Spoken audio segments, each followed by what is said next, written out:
Usiku wa Getsemane kulikuwa na hofu. Petro akachukua upanga kwa bidii na nguvu. Alidhani anamtetea Bwana kwa mapenzi, lakini akavunja, akaleta majeraha.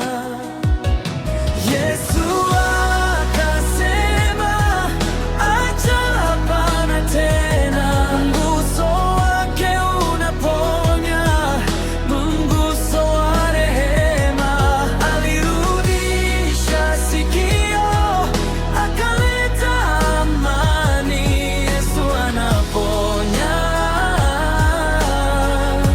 Yesu anaresha.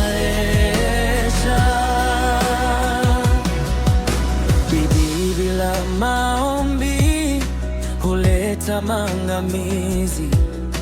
Upendo bila hekima huumiza mioyo.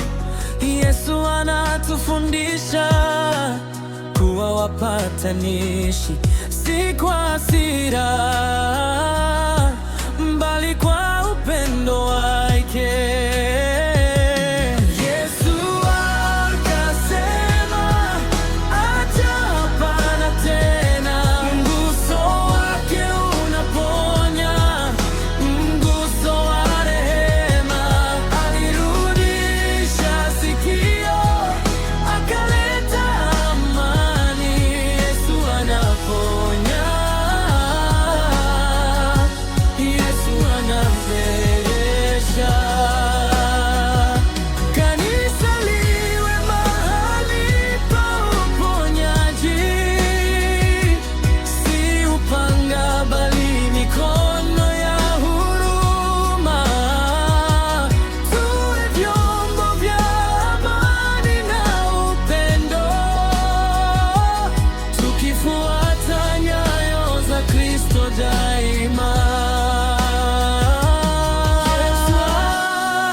Hapana tena. Mguso wake unaponya, mguso wa rehema. Alirudisha sikio, akaleta amani.